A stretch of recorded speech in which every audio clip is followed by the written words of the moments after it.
नमस्कार दोस्तों आज की मेरी कहानी का शीर्षक है 3 चोर।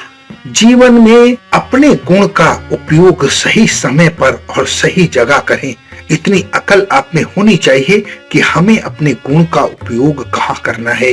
मेरी कहानी सुन लीजिए, मेरी बात अच्छी तरह समझ में आ जाएगी और ये बहुत ही प्रेरणादायक कहानी है। एक शहर में 3 चोर रहते थे।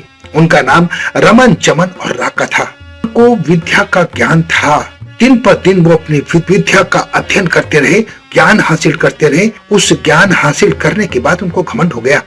अब तीनों चोर किसी दूसरे बड़े शहर में जाकर तिजोरियां तोड़ने लगे। वो बैंक लूट लेते थे। बड़े से बड़ी तिजोरी खोलना उनके बाएं हाथ का काम था। एक दिन उन तीनों चोरों ने बैंक में डकैती डाली।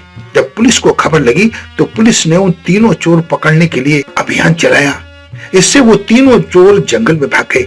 उन तीनों ने देखा कि जंगल में बहुत सारी हड्डियां पड़ी हैं। एक चोर ने अनुमान लगाया कि ये शेर की हड्डियां हैं और मैं चाहूं तो इन हड्डियों को फिर से जोड़ सकता हूं, मेरे पास इतना ज्ञान है।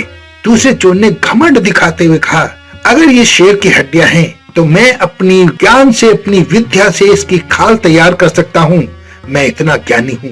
तीसरे चोर ने दोनों की बात सुनकर एक कदम आगे बढ़ते हुए बताया कि अगर आप हड्डियां जोड़ सकते हो और आप शेर की खाल बना सकते हो तो मैं अपनी विद्या से उसमें जान डाल सकता हूँ।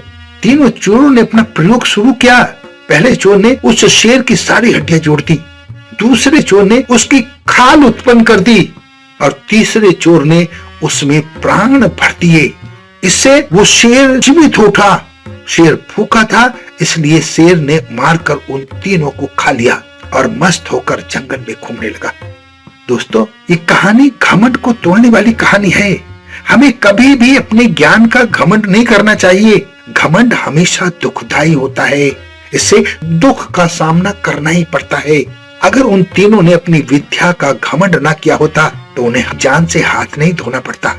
अपनी विद्या का प्रयोग सोच समझ कर कीजिए। ज्ञान इकट्ठा करना अच्छी बात है, लेकिन घमंड करना या गलत जगह पर अपने ज्ञान का उपयोग करना उससे भी गलत बात है।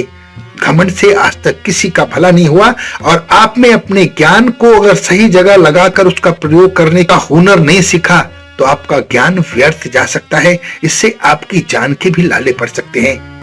कहानी हमें बहुत बड़ी शिक्षा देती है और इस शिक्षा को अपने जीवन में उतारने की कोशिश कीजिएगा। घमंड रावण का भी नहीं रहा।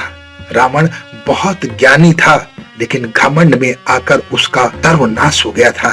तो इससे बड़ा उदाहरण इस संसार में और क्या हो सकता है। घमंड को छोड़िए, ज्ञान को अच्छी जगह लगाकर अपना जीवन को उन्नत बनाएं। आशा है जो मैं आपको समझाना चाहता हूँ आपकी समझ में आ गया होगा। अपना बहुत ध्यान रखें, हंसते रहें, मुस्कुराते रहें, खुश रहें। धन्यवाद।